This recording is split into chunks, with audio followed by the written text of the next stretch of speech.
ఈ వారం ఏమని చూసుకున్నామంటే యేసుక్రీస్తు రక్తము. యేసుక్రీస్తు రక్తము ఎంత ప్రాముఖ్యమైనదో అనేది చూద్దాం.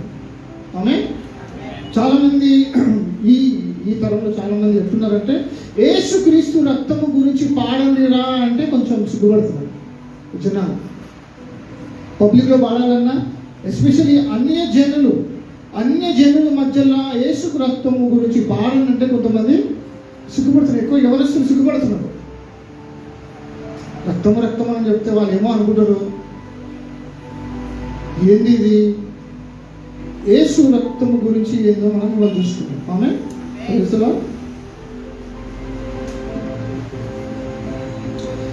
రక్తము గురించి ఎందుకు తెలుసుకోవాలా అన్న ఒక ప్రశ్న వేసుకుంటే మనకు కనిపించేది ఏంటంటే లేవికాండము 17వ అధ్యాయము లేవికాండం 17వ అధ్యాయం 11వ వచనం. రక్తము దేహమునకు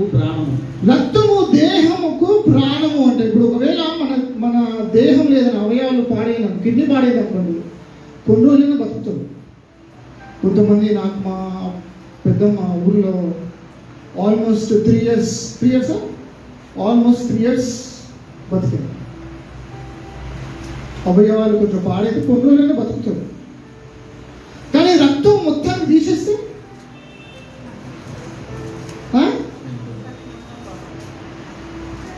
వెంటనే పోతారు కదా, అవునా?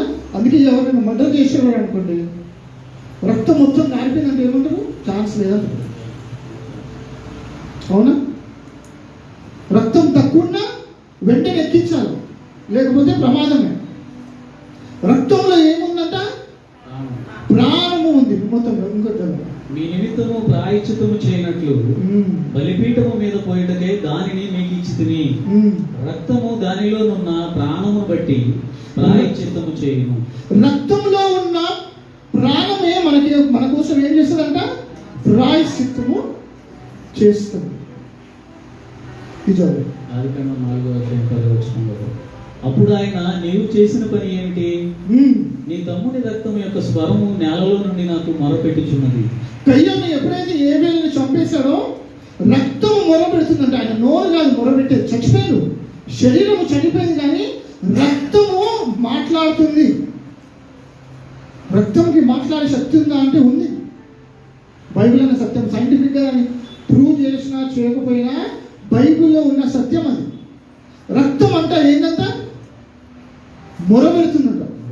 మొన్న నన్ను చంపేసిండు అని ఆయన హద్దు చూస్తావా లేదా అన్నాడే, మళ్ళీ ఏమన్నా అంటారు, నువ్వు చూస్తున్నావా లేదా, నేనేమనుకుంటే నన్ను చంపేసిందని చెప్పేసి రక్తము మొరపెడుతుందంట. హెబ్రీయులకు రాసిన 9-22. మరియు ధర్మశాస్త్ర ప్రకారము సమస్త వస్తువులను రక్తము చేత శుద్ధి చేయబడుననియు రక్తము చిందివ్వకుండా పాపక్షమాపణ కలుగుదనియు సామాన్యముగా చెప్పవచ్చును. రక్తము లేకుండా ఏంటంట, రక్తము చిందించకుండా ఏం లేదంట, పాప క్షమాపణ లేదు. రక్తంలో ఏముందని మనం చూసాం, జీవం ఉందని చూసాం. రక్తము మాట్లాడుతుంది అని కూడా వాక్యం నుంచి చూసాం. అవునా? ఇంకో వాక్యం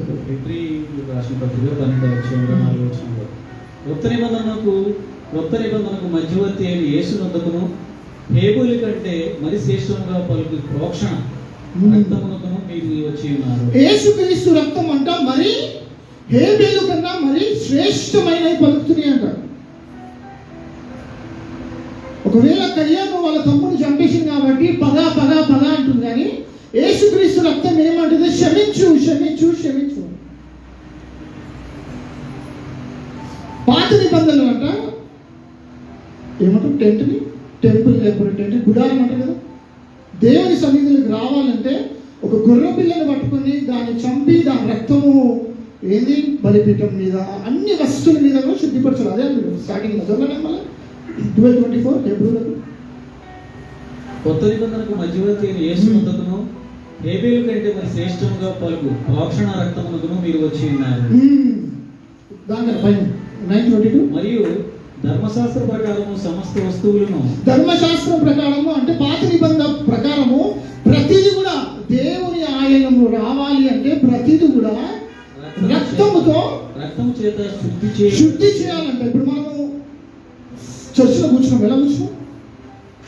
గొర్రెపిల్లని పట్టుకొచ్చినా, ఈ చేతిని శుద్ధపరిచిన ప్రతిది కూడా చెల్లుకుంటూ వచ్చిన రక్తము. ఒకవేళ పాత నిబంధనలు ఉంటే అలా చేయాలి. కొత్త నిబంధనలు ఎట్లా అంటే మనం వస్తున్నాగానే అన్ని కూడా శుద్ధపరచబడ్డది. ఎందుకంటే మన మీదనే రక్తం ఉంది. యేసుక్రీస్తు నమ్మిన వాళ్ళందరి మీద కూడా ఏముందంట?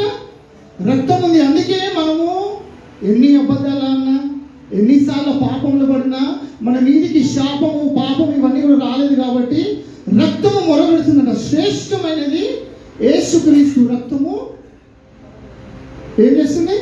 మొరబెడుతుంది. నా పిల్లలు ఇవాళ చర్చికి లేటుగా వచ్చిరయ్యా, అయినా వాళ్ళని ఏమన్నదని చెప్పేసి మొరబెడుతుంది. దేవుని పని మనం పట్టించుకోకపోయినా బయటికి వెళ్ళి ఇంటికి మళ్ళీ సురక్షిత ఏమంటారు మళ్ళీ సేఫ్గా ఇంటికి వస్తున్నామంటే దేవుని రక్తం పలుకుతుంది.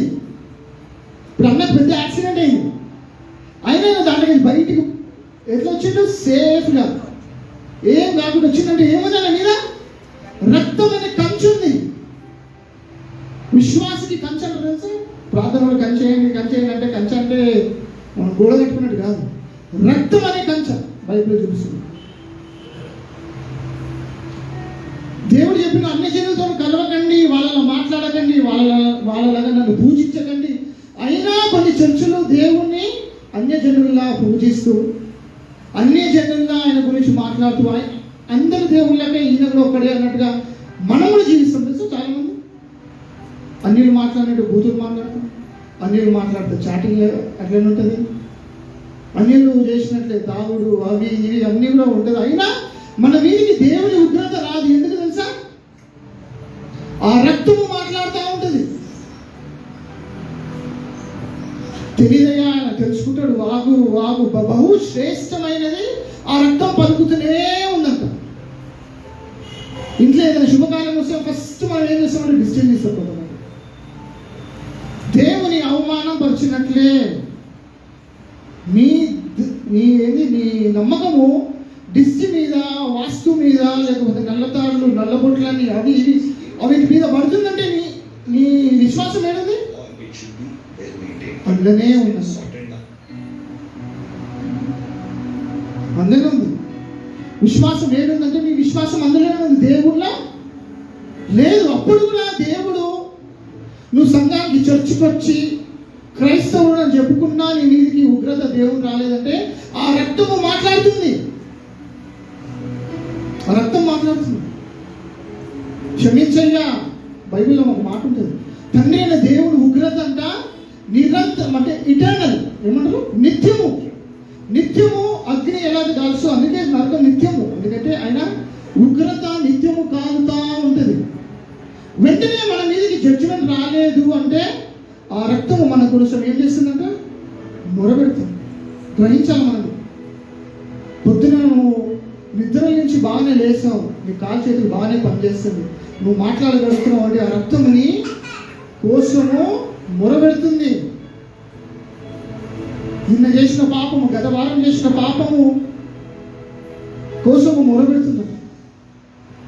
క్షమించయ్యా, నేను ఆయన కోసము నా రక్తము గార్చిన, నా బిడ్డల కోసం రక్తం గార్చిన, క్షమించండి. ఆమేన్. దేవుడు ఆదాముని సృష్టించినప్పుడు ఏం చేశాడు తెలుసా?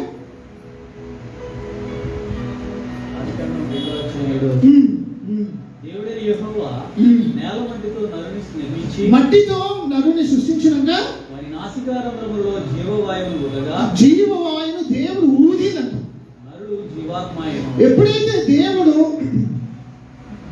యెహోవా దేవుడు ఎప్పుడైతే నరుని ముక్కులో ఎప్పుడైతే ఆ జీవముని ఊదాడో నరునికి ఏమొచ్చిందంట? ప్రాణం వచ్చింది. ఇంతకు మనం ఏం చేసినాం? రక్తంలో ఏముందంట? ప్రాణం ఉంది, జీవం ఉంది, ప్రాణం ఉంది. ఎప్పుడైతే ఆయన ఊదాడో దేవుని రక్తమే ఆదాములో ప్రవేశించింది. ఆ రక్తం ఎప్పుడైతే వచ్చిందో ఆయన అవయవాలన్నీ కూడా పని ఏమైంది? జీవాత్మ, ఒక జీవైంది, ఒక జీవం వచ్చింది. ఆమె దేవుడు ఊదినప్పుడు అంటే ఆయనలో రక్తం వచ్చింది. అవును, ఎప్పుడైతే ఆదాము పాపం చేశాడో ఆ జీవం అనేది వెళ్ళిపోయింది, రక్తం అందుకే కొన్నాటికి కొన్ని నెలలకు అది ఏమవుతుందంటే చనిపోతుంది. జీవం అంటే దేవుని సన్నిధి వెళ్ళిపోయింది. ఆయన ఎప్పుడైతే శాతానికి లోబడ్డాడో దేవుని సన్నిధి ఆయన నుంచి దూరం పోయింది. అందుకే దేవుడు ఆదాం అక్కడికి ఎక్కడున్నావు ఆదాం, ఇన్ని రోజులు కలిసి ఉన్నాం కదా, ఆయన కనిపిస్తలేవు అంటే సన్నిధి నుంచి దాచుకున్నాడ. నేను చెప్పకూడదు చేసినావా, తినొద్దు అనేది తిన్నావా అంటే అవును. ఒకప్పుడు వాళ్ళిద్దరూ కలిసి మెలిసి ఉంది, ఆయనలో ఈయన, ఈయనలో ఆయన. అలా ఉండే బంధం ఒకటేసారి దూరం అయిపోయింది. ఎప్పుడు శాతానికైనా లోబడ్డాం. జరుగుతుంది. యోహాను సువార్త 14 యేసు ఒకడు నన్ను ప్రేమించిన యెడల వాడు నా మాట గైకొనును. అప్పుడు నా తండ్రి వారిని ప్రేమించును, మేము వాని యొద్దకు వచ్చి వాని యొక్క నివాసము చేతుము. యేసుక్రీస్తు ఏమన్నాడు? ఎవరైతే నన్ను ప్రేమిస్తాడో, నా ఆజ్ఞలని గైకొనుకుంటాడో, అప్పుడు ఎవరుంటారంట? యేసు ఇంకా ఆయన తండ్రి ఇద్దరు కలిసి మనలో నివసిస్తారు. ఇప్పుడు అర్థమైనా? ఎప్పుడైతే మనము దేవుని వాక్యము ప్రార్థనలో వాక్యం చదివి ఆయనకి లోబడతామో, తండ్రి అయిన దేవుడు, కుమారుని దేవుడు మనలో నివసిస్తాం. పరిశుద్ధాత్మ కూడా. ఇప్పుడు దానికి ఆపోజిట్ చేయాలి. ఎప్పుడైతే దేవుని వాక్యము లోబడవో, ప్రార్థన చేయవో, దేవునికి దూరంగా ఉంటే ఏమవుతుంది? ఎవరు వస్తారు? శాతాను వస్తుంది. లోకానికి లోబడితే శాతానికి. ఇప్పుడు ఆదాము చేసిన, అవ్వ చేసిన పాపం అదే. దేవుడు ఏం ఎప్పుడు తినొద్దు అంటే శాతాన్ని ఏమన్నది? తినండి అంటే శాతానికి లోబడ్డారు. శాతాన్ని రాగానే దేవుని సన్నిధి వెళ్ళిపోయింది. జీవం ఏదైతే ఊదాడో ఆ రక్తంలో అది వెళ్ళిపోయింది. అందుకే నాశనం వచ్చింది. ఏమొచ్చింది? నాశనము, చావు అనేది మనిషికి వచ్చింది. అందుకే మనము పుడతాము, దాని తర్వాత కొన్ని రోజులకి చనిపోతాం. ఎందుకంటే ఆ రక్తంలో జీవం లేదు. ఇప్పుడు కొన్ని రోజుల వరకే, కొన్ని సంవత్సరాల వరకే. దేవుడు మనల్ని నిత్యులుగా చేసినమాట. ఎప్పుడైతే ఆ జీవాన్ని కోల్పోయినామో, దేవునే కోల్పోయినామో, మరణం అనేది వచ్చింది. ఇంతకుముందు మనకు మరణం లేకుండే, ఆదాముకి మరణం లేకుండే. అమ్మాయిలకు ఏమంటారు, ప్రెగ్నెన్సీలో నొప్పి లేకుండే తెలుసా? అదొక శాపంలా వచ్చింది. ఎంత బాగుంది కదా, నొప్పి లేకుండా, హాస్పిటల్ ఖర్చు లేకుండా పిల్లలు పుడతారంటే. అవునా? అమ్మాయిలు అందరూ చదువుతున్నారంటే వాళ్ళకి తెలిసే బాధ. మనకు తెలియదు కాబట్టి మనం గమనం.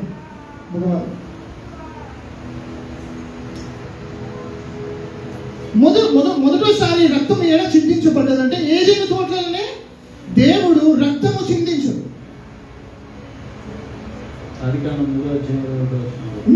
దేవుడైన యెహోవా ఆదామునకును అతని భార్యకును చర్మపు చర్మముతోను చొక్కలు చేసినట్ట. చర్మం ఏ చర్మం అది? చర్మం అంటే దేనికి ఉంటుంది? జంతువులకు, పశువులకు ఉంటుంది. ఆ చర్మం తీయాలంటే ఏమొచ్చింది? దాన్ని చంపినంటే రక్తం వచ్చింది. ఆ రక్తముతో అంటే దేవుడే ఫస్ట్ బలించిండు. నేనేమంటానంటే అది ఒక గొర్రెపిల్ల అవ్వచ్చు.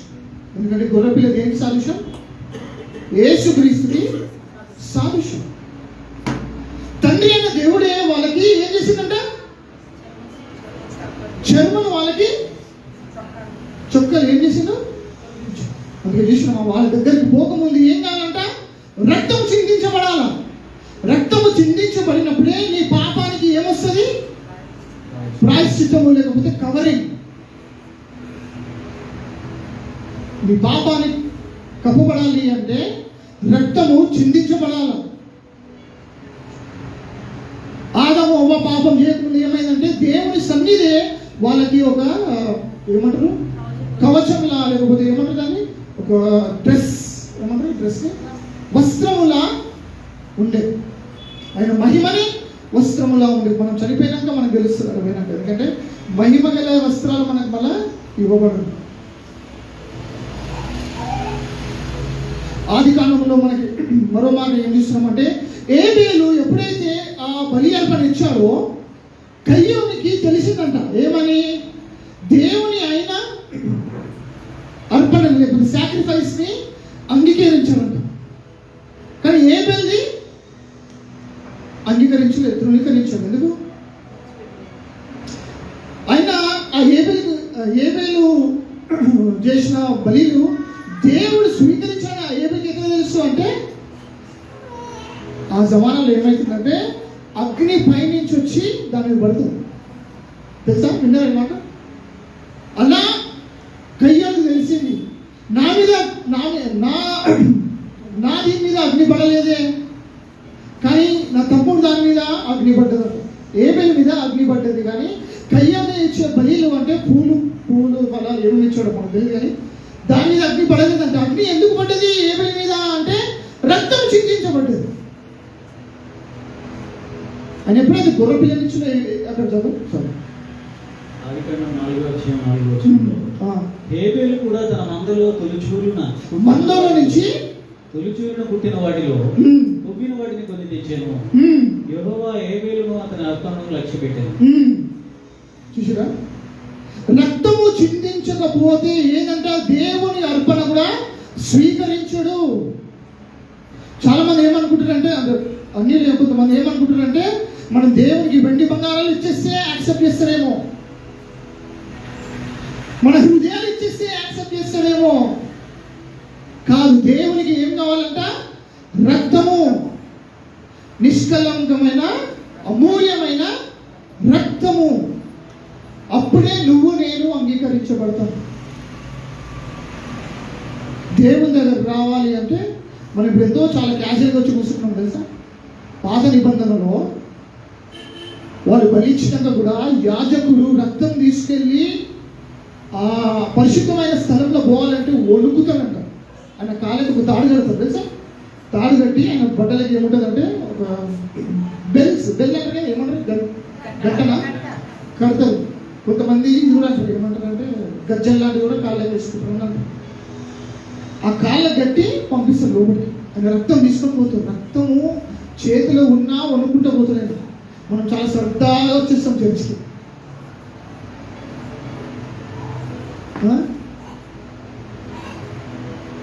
వణుక్కుంటూ పోతాడంటే దేవుని ఉగ్రత ఇది, దీన్ని యాక్సెప్ట్ చేస్తాడో లేదో. నా మీద పడితే చచ్చిపోతాడు. ఒకవేళ చనిపోయింది అనుకో, బయట తెలియదు కదా. వాళ్ళు ఏం చేస్తారంటే ఇక గుంజి చూస్తారు, చన్ సౌండ్ వస్తుందంటే ఆయన ఉన్నాడు అన్నట్టే గట్టి గుంజుతారు. ఆయన మళ్ళీ గుంజిందంటే బతికినట్టు. ఆయన చనిపోయినంటే ఆయన మెల్లగా లాగి బయట తీసుకొస్తారు. దేవుని సన్నిధి అంత ఘోరమైన సన్నిధి. ఏ పాపం కూడా ఆయన సన్నిధిలో ఉండడానికి వీలు లేదు. అందుకే దేవుడే ఆయన రక్తమే మనకిచ్చింది. ఆమేన్. చదువు. లేవీకాండం 9:24 యెహోవా సన్నిధి నుండి అగ్ని బయలు వెళ్ళి బలిపీఠము మీద ఉన్న దహన బలి ద్రవ్యమును కొవ్వును కాల్చివేశాను. ప్రజలందరూ దాన్ని చూచి ఉత్సాహం చేసి సాగిలో పడి. అగ్ని ఏడి నుంచి వచ్చిందంట?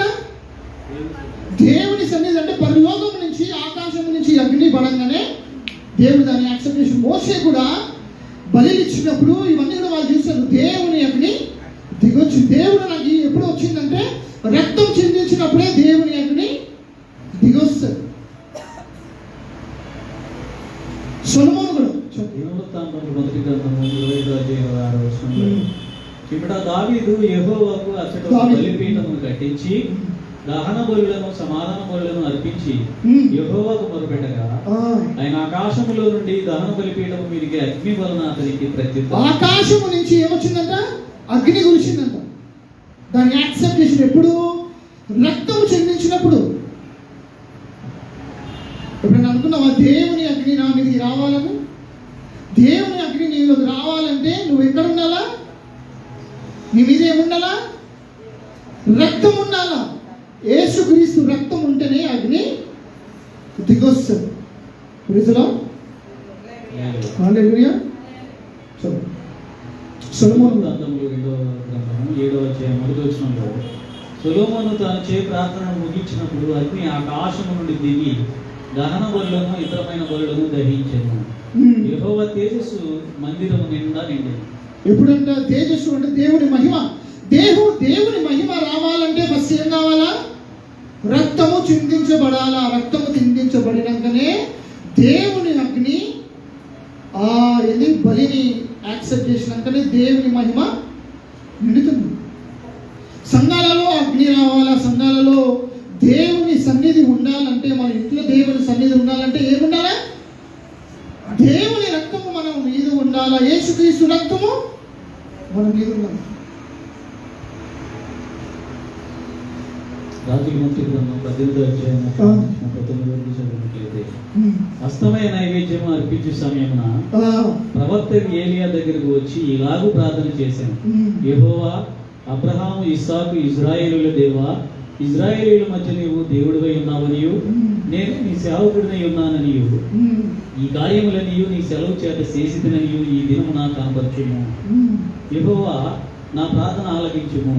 యెహోవావైన నీవే దేవుడివై ఉన్నావనియు నీవు వారి హృదయములను నీ తట్టుకు తిరుగు చేయదువనియు నీ జనులకు తెలియనట్లుగా నా ప్రార్థన అంగీకరించుము.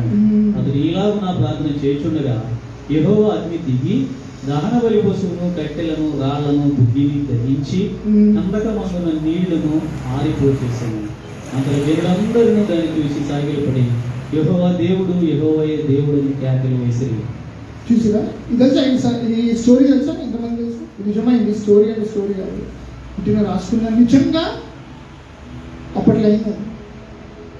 బయలు ప్రవక్తలు ఉంటారు కదా, వాళ్ళు ఏం చేశారు? వాళ్ళు బలీలు అంటే దహన బలీలు పెట్టి వాళ్ళు పొద్దు నుంచి సాయంత్రం ఎంతో మొత్తుకున్నా అగ్నిరాను. ప్రవక్త ఆయన ఒక బలిని సిద్ధపరిచి ప్రార్థన చేసినప్పుడు పైనుంచి ఆకాశం నుంచి ఏమొచ్చిందట? అగ్ని కురిసి దాన్ని మొత్తాన్ని కూడా కాల్చివేసింది. అంటే దేవుడు దాన్ని యాక్సెప్ట్ చేసిండు. మనం ఎంత మొత్తుకున్నా, ఏది చేసినా, ఎన్ని పాటలు పాడినా, ఎంత ఉపవాసాలు ఉన్నా, ఏది చేసినా కూడా దేవుని అగ్ని మన రాదు. ఎందుకంటే మనకేం కావాలా? రక్తము చిందించబడాలా. ఏది ఎందుకు బలి అర్పణ దేవుడు అంగీకరించాడంటే రక్తము చిందించబడ్డది. యేసుక్రీస్తు మనకి ఏమై ఉన్నాడు? ఒక పస్కా పశువు మనకి. ఆయన రక్తము చిందించబడింది అని పౌలు అన్నాడు తెలుసా? దేవుని అగ్ని నీ ఇంట్లో, నీ పిల్లల మీద, సంఘంలో, లేకపోతే నువ్వు ఎక్కడున్నా మీ ఫ్యామిలీ మీద కురవాలని అనుకుంటున్నావంటే రక్తము గురించి నువ్వు కూడా బోధించాలా, షేర్ చేయాలి అందరికీ. చాలా ఉంది తెలుసా బైబిల్లో రక్తం గురించి చాలా ఉంటుంది. ప్రతిది కూడా యేసుక్రీస్తు సాదృశ్యం గురించి, ఆయన రక్తం గురించి. ఆమె సమూయేలు మొదటి గ్రంథము 6వ అధ్యాయం 19వ వచనంలో బెత్షెమెషు వారు యెహోవా మందసమును తెరిచి చూడగా దేవుడు వారిని హతము చేసి ఆ జనులలో 70,070 మందిని మొత్తెను. యెహోవా గొప్ప దెబ్బతో అనేకులను మొత్తగా జనులు దుఃఖాక్రాంతులయ్యారు. ఇక్కడ ఏమైందంటే బెత్షెమెషు అనే వాళ్ళు అన్ని జనులు వాళ్ళు ఏం చేశారంటే, అసలు ఈ మందసం అంటే వాళ్ళు దొంగలించుకున్నారు అనమాట. వాళ్ళు ఏం చేశారంటే ఈ మందసంలో ఏముందని చెప్పేసి దాన్ని తెరిచి చూడగానే ఏమైంది? వెంటనే ఉగ్రత. వెంటనే ఏమైంది? ఉగ్రత. నేను ఇంతకుముందు చెప్పిన, ఇప్పుడు మందసం ఉంటుంది లేదు, ఇది మందసం అనుకోండి, దాని మీద మూతుంటుంది. దాన్ని ఏమంటారంటే కృపాపీఠము అంటారు. మందసము పైన ఇటువైపు అటువైపు ఏముంటుంది అంటే దేవదూతలు ఉంటారు. అప్పుడు యాజకుడు ఏం చేస్తాడంటే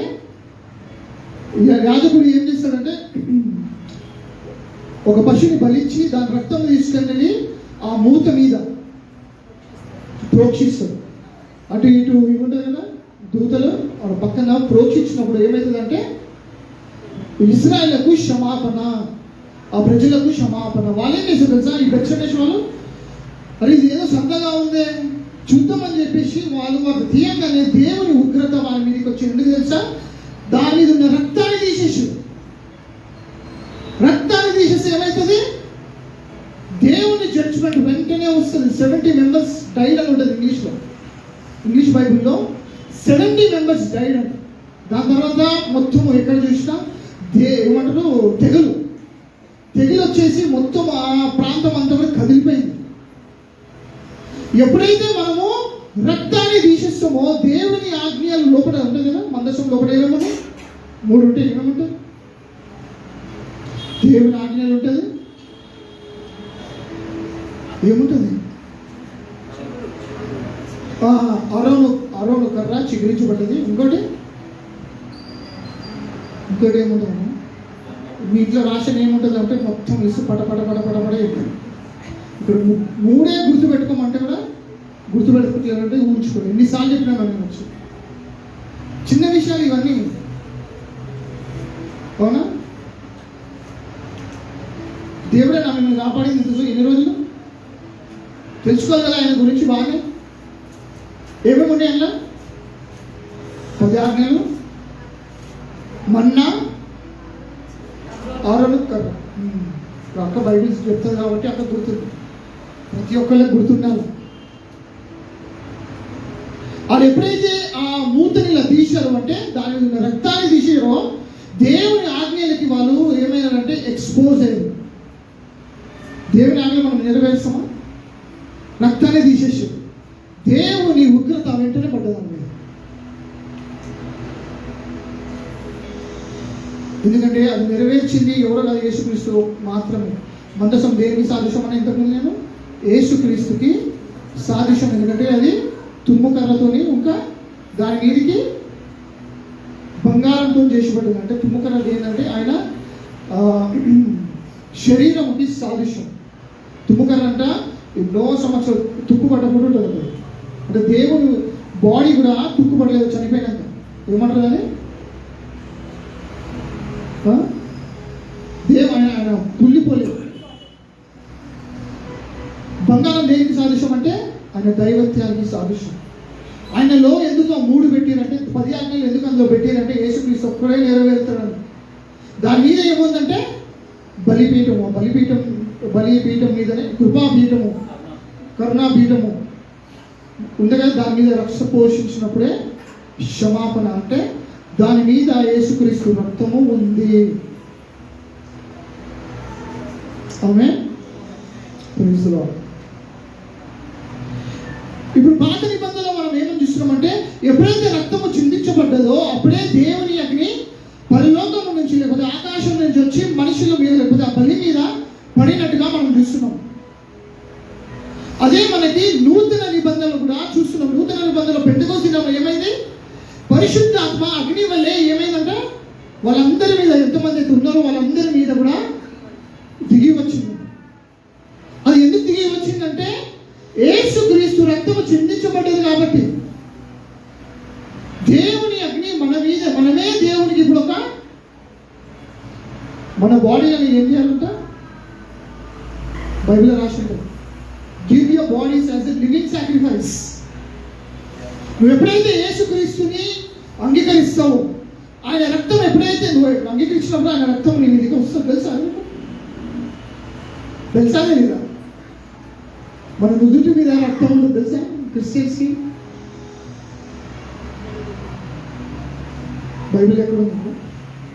మోషే దేవుడు ఆజ్ఞించాడు మోషే ఏమని? గొర్రె పిల్లని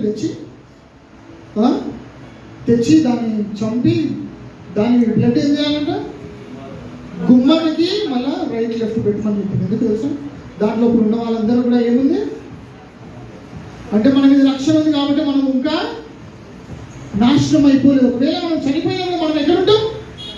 పరలోకంలో ఉంటాం. ఎందుకంటే ఆ రక్తం మనలో ఉంది కాబట్టి, మన మీద ఉంది కాబట్టి. మర్చిపోదు మనం ఎప్పుడు కూడా. మన మంచి కార్యాలు మనల్ని పరలోకాన్ని తీసుకోబోదు, మన కులం మనల్ని తీసుకోబోదు, నీ ప్రార్థన నిన్ను తీసుకోబోదు. ఇవన్నీ కూడా అవసరము. ఏది ప్రార్థన అవసరం, కులం అంటలేదు. ప్రార్థన అవసరం, వాక్యం చదవడం అవసరం, దేవుడికి లోపడడం అవసరం, పరిశుద్ధత అవసరం, నీతి అవసరం. కానీ దాన్ని బట్టి నువ్వు పోవు, రక్తము బట్టి నువ్వు పోతావు. బైబిల్ ఏమంటుంది? ప్రతి మానవుడు కూడా పాపము చేసి దేవునిచ్చే అనుగ్రహం ఏమైందంట? అనుగ్రహం పొందలేక. పొందలేము. దేవుని మహిమకి మనము కరెక్టేనా చెప్పింది? దేవుడు అనుగ్రహించే మహిమని దేవుడు అనుగ్రహించే మహిమని పొందలేము. ప్రతి ఒక్కరు పాపలే బైబిల్ అనేది.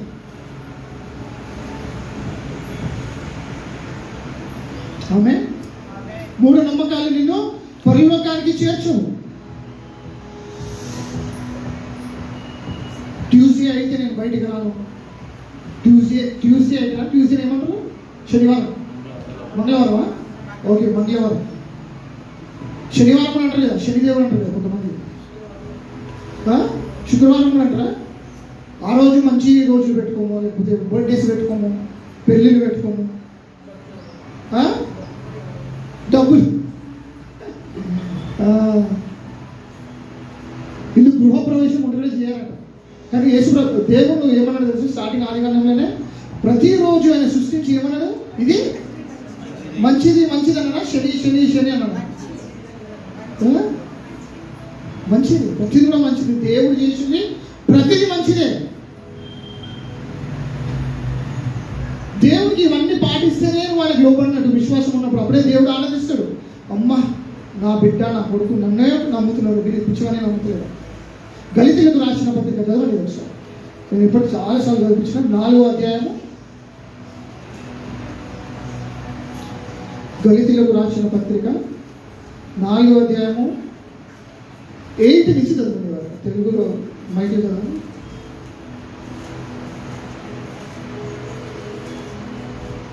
ఆ కాలమందైతే మీరు దేవుని ఎరగని వారై నిజమునకు దేవుళ్ళు కాని వారికి దాసులై ఉంటుంది. కానీ ఇప్పుడు మీరు దేవుని ఎరిగిన వారును మరి విశేషముగా దేవుని చేత ఎరగబడిన వారునై ఉన్నారు. కనుక బలహీనమైనవి నిష్ప్రయోజనమైనవి అయిన మూల పాఠముల తట్టు మరలా తిరగనేలా మునపటి వల్లే మరలా వాటికి దాసులై గోరనేలా మీరు దినములను, మాసములను, ఉత్సవ కాలములను, సంవత్సరములను ఆచరించుచున్నారు. మీ విషయమై నేను పడిన కష్టము వ్యర్థమైపోవునేమో అని మిమ్మల్ని గురించి భయపడుతున్నాడంటే. ఒకప్పుడు వాళ్ళు అన్నిలో ఉన్నప్పుడు నెలలు అని, మాసాలని, రోజులు అని చెప్పేసి వాళ్ళు పాటించారట. మీరు ఇప్పుడు దేవుడు తెలుసుకున్నాక మీరు ఇంకా ఆ బలహీనమైన దాని దగ్గర పోతున్నారంటే నేను నిన్ను రక్షించుకున్నాను భయపడుతున్నాను. దాని అర్థం ఏం తెలుసా? మీ రక్షణ కోల్పోతారేమో అని భయపడుతున్నాను. దేవుని నమ్మకుంటా మంచి రోజులని, మంచి నెలలని, నల్లబొట్లని, నల్లతాళ్ళని నమ్మిరు అనుకో, మీ విశ్వాసం అందరూ ఉంది. అన్ని నామముల కన్నా పైనామము, అంతే కదా? నల్లబొట్టు పెడితే దాని నామమే పైన ఉన్నట్టు, నల్లతాడు పెడితే దాని నామమే పైన ఉన్నట్టు. ఎవరైనా వచ్చారు అనుకోండి, విషయం ఇదేంటి, శనివారం పుట్టిందేంటి, శనిదేవుడు ఏమంటారు, దోషమా అంటారు తెలుసా? నువ్వేమన్నా తెలుసా? ఆ శనివారం చేసిన దేవుడు మా దేవుడే అని చెప్పారు. అన్ని నామం పిల్ల పైనామం ఆయన చూసుకుంటాడు. ఇప్పుడు నిజంగా అదే కరెక్ట్ అయితే జపాన్లో, అమెరికాలో, మన వేరే దేశాలు ఎవరైనా పాటించారు. నల్లబొట్లు ఉండవు, నల్లతాళ్ళు ఉండవు, మంచి రోజులు, మంచి మాసాలు ఏముండవు, వాస్తులు గీస్తులు ఏముండవు. అయినా వాళ్ళు మనకన్నా చాలా టాపులు ఉన్నారా లేదా? మనం పాటించిన వాళ్ళు ఎందుకు కిందున్నాం? ఎందుకు?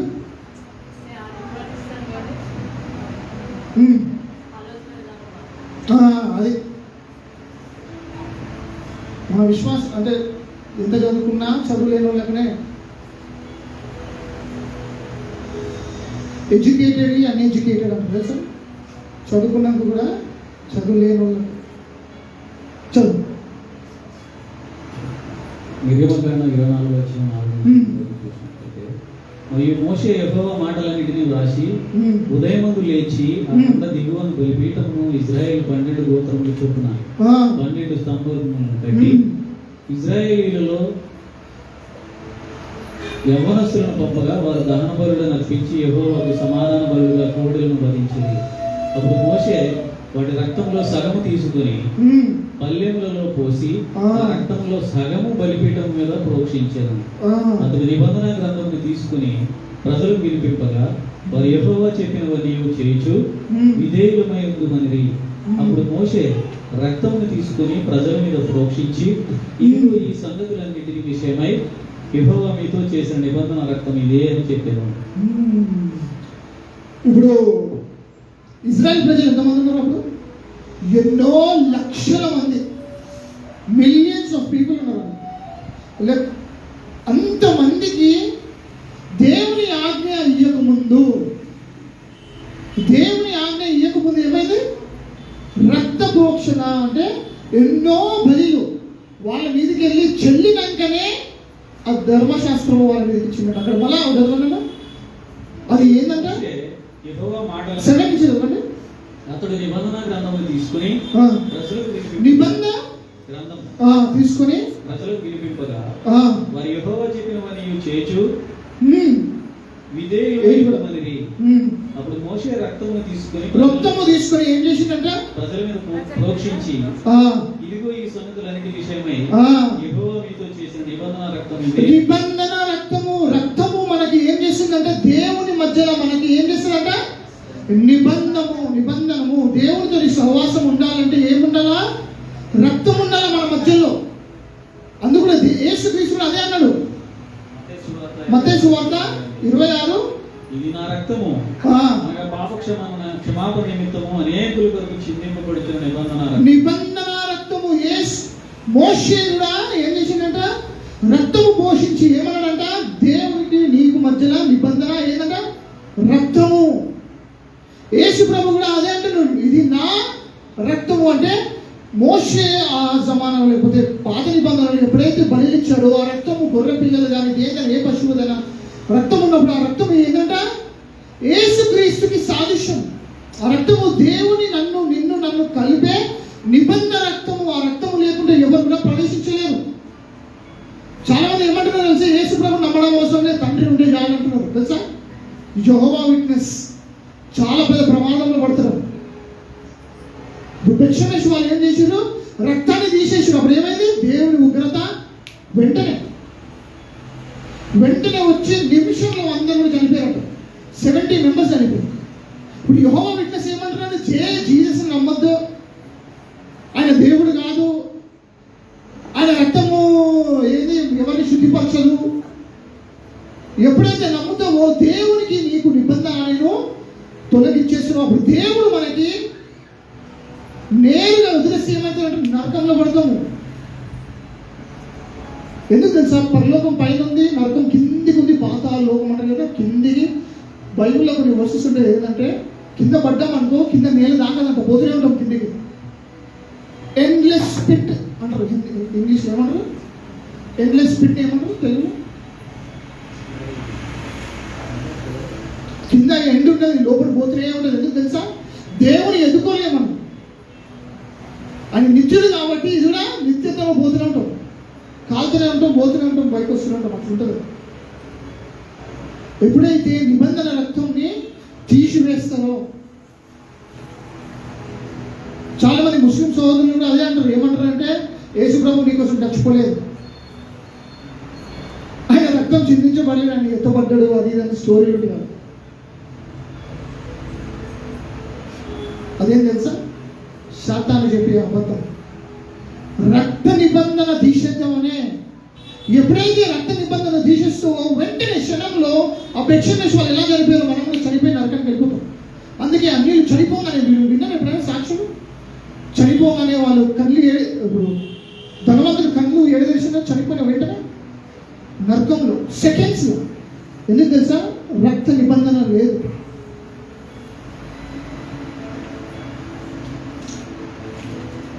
అబ్రహాము ఎప్పుడైతే వాగ్దాన భూమికి ఎంటర్ అయిందో, దేవుడు ఎప్పుడైతే వాగ్దాన భూమి ఆయన ఇచ్చాడు, ఆయన ఎప్పుడైతే ఎంటర్ అయిందో ఆయన ఫస్ట్ చేసి ఏం తెలుసా? బలిచ్చింది. ఎందుకు తెలుసా? అక్కడ ఉన్న అపవిత్రమైన ఏమైనా కార్యాలు, పాపం ఏదంటో ఆ భూమిని, ఆ స్థలం కూడా శుద్ధిపరిచింది. ఎలా అంటే రక్తము. మీరు చాలా మంది ఇల్లు కొనవచ్చు, సమాధుల మీదనే ఇల్లు కొనవచ్చు, మనకేం లాభం అన్నీ కదా. మీరు ఫస్ట్ మీరు ఇంటికి పోగానే ఏం చేయాలంట? యేసు నామములో మనం ప్రార్థిస్తాం. ఎందుకులే ప్రార్థించడం అనుకోద్దు. యేసు రక్తము రక్తము అని పాడుతుంది కదా, ఉట్టిపాట కాదు అది. మనకి ఇప్పుడు అర్థం కాదు, పైన తెలుస్తుంది ఎంతగానో దేవుడు కట్ చేసేది. సొంత ఇళ్ళకి వెళ్ళినప్పుడు మనం ఏం చేయాలి? ఫస్ట్ ప్రార్థన చేసుకుంటాం. ప్రార్థన పెట్టుకుంటామా? బిర్యానీ వండుకొని తినేస్తాం. ప్రార్థన పెట్టుకుంటాం మనం ఎందుకు తెలుసా? అక్కడ ఉన్న అపవిత్రాలన్నీ కూడా పోవాలి. ఆ స్థలం ఏమో, ఆ స్థలంలో ఏదైనా ఏది ఎవరైనా మాంత్రికులు అవి ఏం చేసినా అలాంటివి కొనొచ్చు, ఏ భయం లేదు. క్రైస్తవులు చాలా మంది భయపడతారు. నువ్వు ఎప్పుడైతే యేసు నామములో నమ్మి బాప్తిజం తీసుకొని నువ్వు ఏ ప్రదేశం పోయినా శాతాన్ని చుట్టూ ఉంటుంది. ఎందుకు తెలుసా? రక్తం నీ మీద ఉంటుంది కాబట్టి. నువ్వు రక్తము చేత కడగబడ్డావు కాబట్టి ఏ శాతం రాదు దగ్గరికి, భయపడద్దు. ఆమె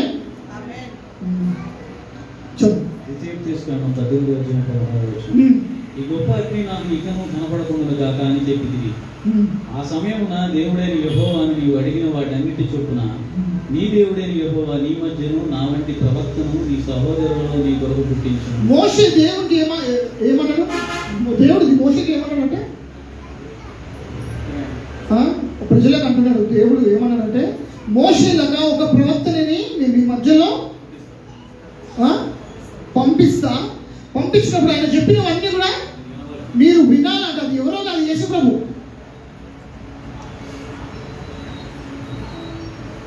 అందుకే మనం చూసింది అదే నిబంధన రక్తము ఆయన అనుకుంటూ వచ్చింది బయట. మోషే కూడా అన్నాడు కదా ఇక్కడ, ఇది నిబంధన రక్తం. లాస్ట్లో దేవుని ఆజ్ఞలు ఇవ్వకముందే ఆ ఆజ్ఞలు కూడా శుద్ధపరిచారు. ఎట్లా అంటే రక్తము ద్వారా.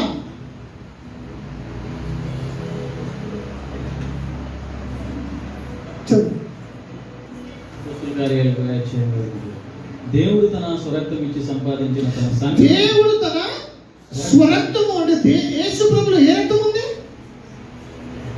దేవుడి రక్తమే. కొంతమంది అంటున్నారు పాస్టర్లు దేవుడి రక్తం కాదంట. యేసు ప్రభు రక్తము మరియమ్మ తల్లి రక్తం నుంచి వచ్చింది కాబట్టి ఆయన దేవుడి రక్తం కాదంట. దేవుడి రక్తమైనది. ఒకవేళ మరియ తల్లి రక్తం ఆయనలో వచ్చుంటే, ఆదాము రక్తమే వచ్చుంటే పాపం ఉండేది. ఇక్కడ ఏమంటున్నారు? స్వరక్తము అంటే ఆయన రక్తమే, దేవుని రక్తమే. ఏది? శరీరధారి అయి ఏమైంది? మరియమ్మ గర్భంలో వచ్చింది. మొత్తం లేదు. దేవుడు తన స్వరక్తం ఇచ్చి సంపాదించిన తన సంఘమును కాయుటకు పరిశుద్ధాత్మ మిమ్మును దేనేందు అధ్యక్షునిగా ఉంచెనో ఆ యావత్తు మందను గూర్చి మీ మట్టుకు మిమ్మల్ని గూర్చి జాగ్రత్తగా ఉండు. దేవుని రక్తము నిత్యము కాబట్టి ఆ రక్తము ఎప్పటికీ చనిపోదు తెలుసా? ఆయన నిత్యుడు కాబట్టి ఆ రక్తము నిత్యం ఉంటుంది కాబట్టి నిత్యము నీ గురించి నా గురించి ఏం చేస్తుంది? మొరబెడుతుంది. దేవుని రక్తము అంటే యేసు ప్రభు దేవుడు. దేవుని రక్తం ఆయన ఉందంటే ఆయన ఏమవుతాడు? దేవుడే కదా అవుతాడు కదా. దేవుడే గురించి అవ్వడం కాదు, దేవుడు అవ్వడం కాదు, దేవుడే మనిషి రూపంలో వచ్చింది.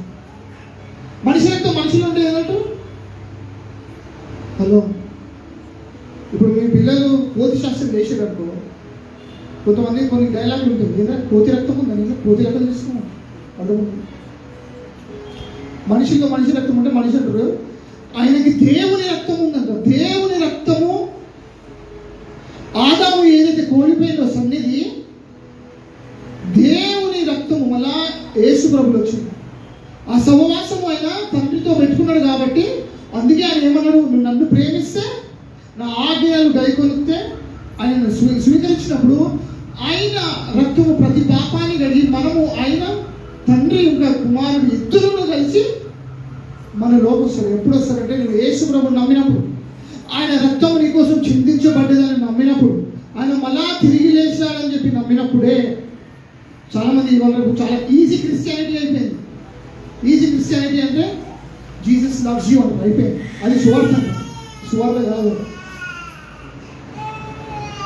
సువార్త జీసస్ లవ్స్ యూ అంటే సువార్త కాదు.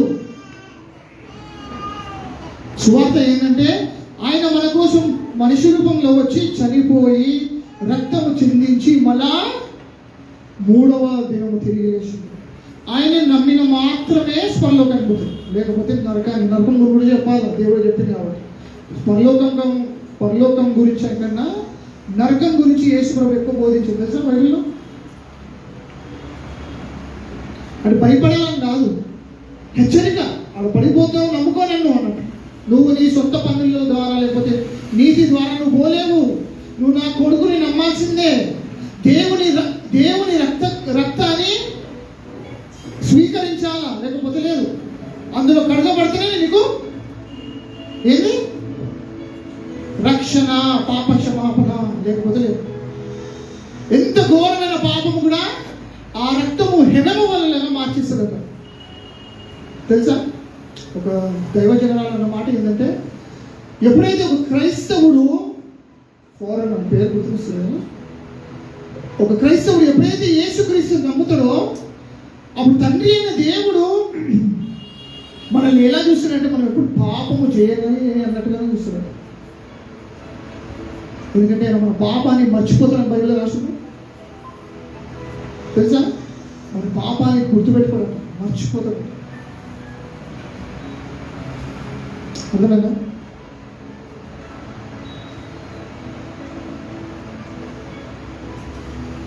ప్రసంగి అయిపోతుంది. గుయ్యి త్రవ్వువాడు దానిలో పడును, కంచె కొట్టువాని పాము కరచు. కంచెని కొట్టువాడు అంటే కంచె తీసేస్తే పాము కాడుతుంది అంటే, పాము అంటే దేనికి సాదృశ్యం? శాతానికి. కంచె దేనికి సాదృశ్యం తెలుసా? రక్తము సాదృశ్యము. ప్రతి క్రైస్తవుడు గుర్తుపెట్టుకోవాలి. కంచె ఎప్పుడైతే మన చుట్టూ ఉంటుందో అంటే యేసు రక్తం ఎప్పుడైతే మన మీద, మన ఏది ఫ్యామిలీ లేకపోతే కుటుంబం, ఫ్రెండ్స్, ఎవరైనా సంఘం మీద కూడా మనం ఎప్పుడైతే రక్తం నుంచి బయటపడతామో, కంచె ఎప్పుడైతే తీసేసుకుంటామో శాతాన్ని కాటవేస్తారంట. ఇది చదవండి.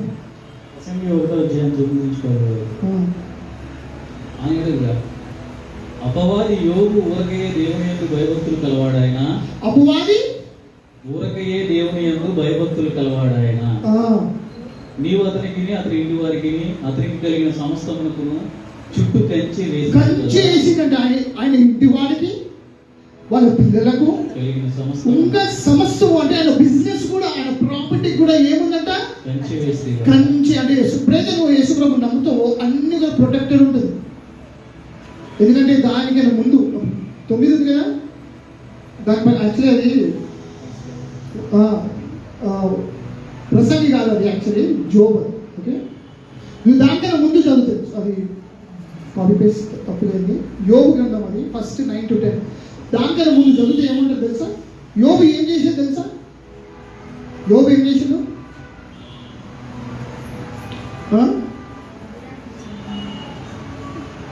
బలి అర్పించేవాడు. Very good. ఆయన ఎప్పుడైతే బలి అర్పించాడో ఆయనకి ఒక వాళ్ళ పిల్లలకు కూడా అంట బలిలు ఎప్పుడైతే అర్పించాడో ఆ బలిని బట్టి వాళ్ళకి కంచె వచ్చింది. రక్తము చిందించినాకనే కంచె, రక్తం లేకుండా కంచె లేదు. నీ జాబ్ నువ్వు ఇంకా చేస్తున్నావు ఇప్పుడు దాకా, నీ ఆరోగ్యం ఇంకా నీ దగ్గర నుంచి పోలేదు అంటే నీ చుట్టూ ఏముంది? రక్తము, కంచె. నీ తెలుగు బట్టి నీకు ఉద్యోగం రాలేదు, నీ చుట్టూ నీ రక్తం ఉంది కాబట్టే కంచె. నీ తెలివి బట్టి నీ ఉద్యోగం నేను కాపాడుకోలేవు, కంచె ఉంది కాబట్టి. కంచె తీసింది అనుకో పాము కాటేస్తారు. ప్రసంగిలో రాసిందో అంటే శాతాను దాడి చేస్తారు. కంచె తీసేసినప్పుడు దాడి అవుతుంది. నీ బిజినెస్ బాగుంది అంటే నీ చుట్టూ ఏం వేసింది దేవుడు? యేసుక్రీస్తు రక్తం నీ మీద ఉంది కాబట్టి. అందుకే దేవుడు పాపంలో పడిపోకండి. ఎప్పుడైతే పడిపోతామో మనం దూరం పడతా ఉంటామంట. ఒకవేళ పాపంలో పడ్డా వెంటనే రావాలి, వెంటనే ఒప్పుకోవాలి, గర్వంతో చెప్పొద్దు. అందరు చేస్తారు, అందరు కాదు, అందరి గురించి మాట్లాడదు. అందరు చేస్తారు, నేను కూడా చేస్తాను అన్నట్టు. వెంటనే దేవా సారీ, వెంటనే పాపం ఒప్పుకోవాలి. ఒప్పుకున్న వాళ్ళకి క్షమాపణ, లేకపోతే లేదు.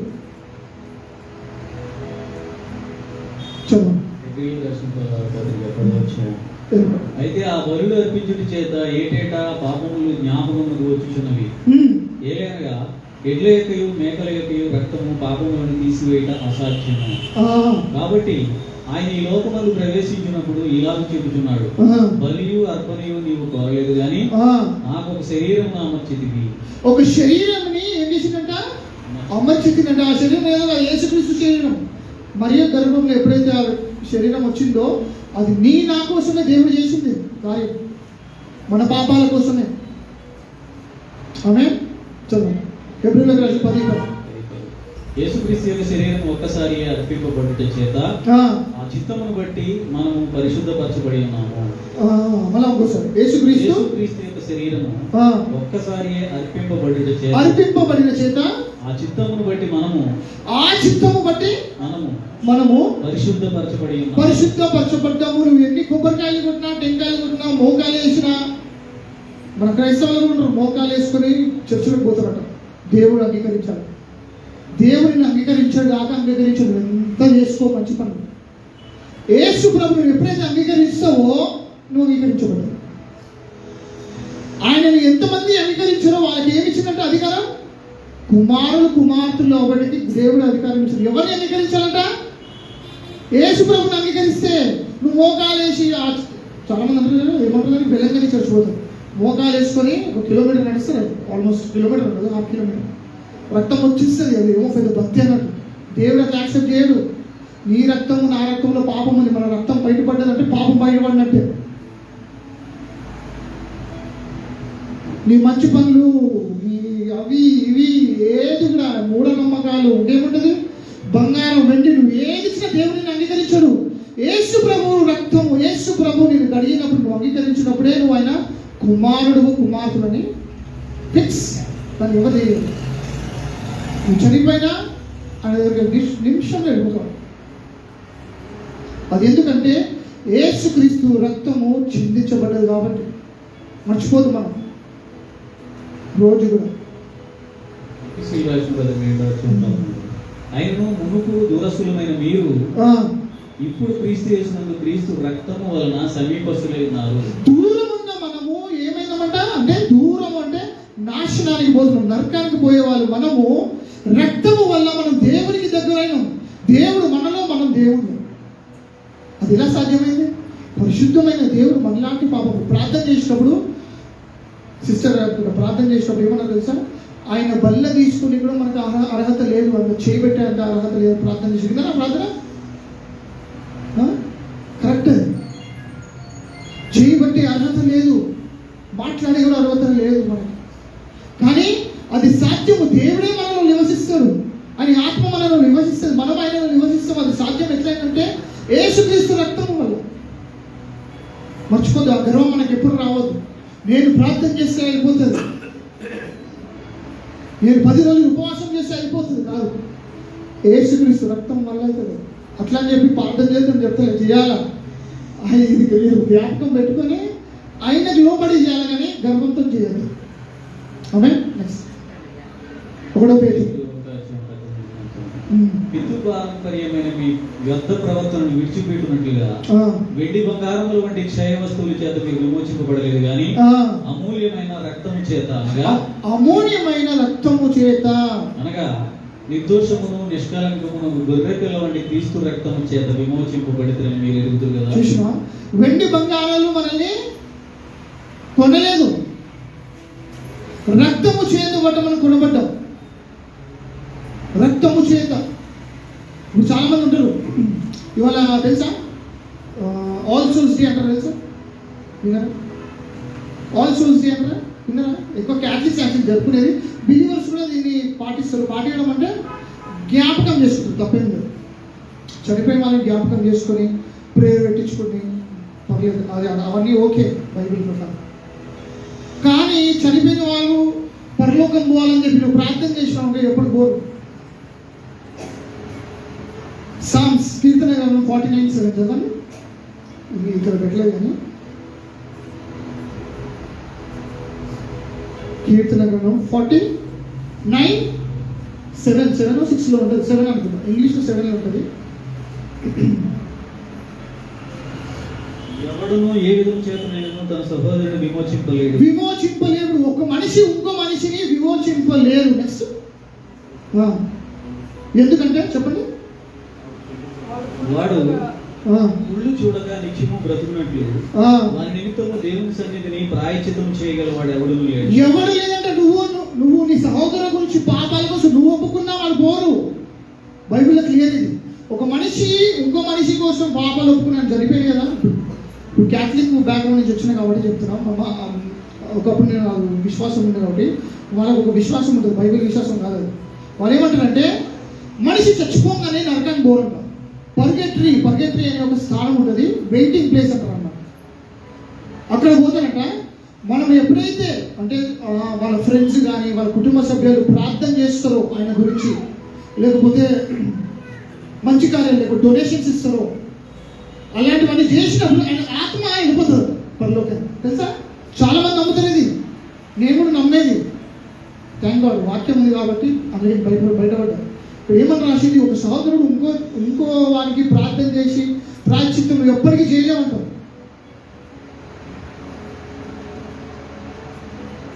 వెండి బంగారంతోనే కొనలేవు, నిప్పుల మీద నడుచుకొని నీ రక్షణను కొనలేవు. మనం ఎలా కొనబడ్డామంట? మన రక్షణ యేసుక్రీస్తు రక్తము ద్వారా. సింపుల్.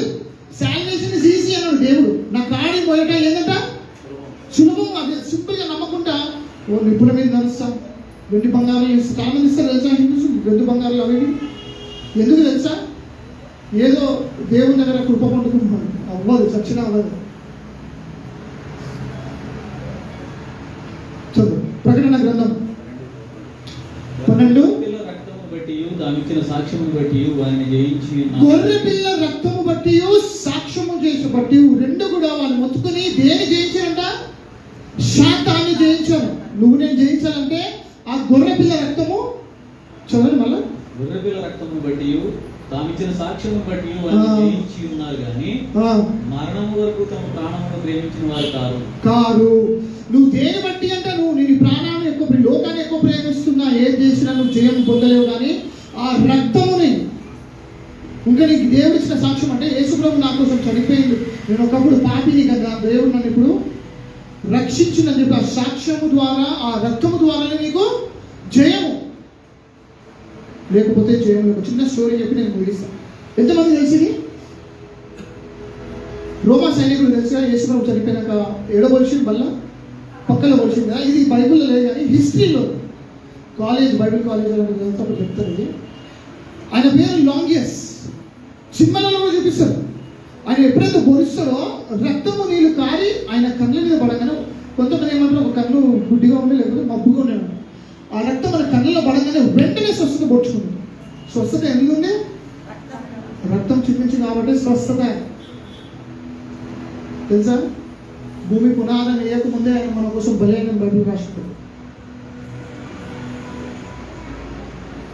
ఈ లాంగ్ చేసి ఎప్పుడైతే ఆయన పొడిచాడో ఆ రక్తము నీరు కారి ఆయన కళ్ళలో పడగానే వెంటనే ఆయన కన్ను తెరపడగానే ఆయన ఏం చేస్తాడు తెలుసా?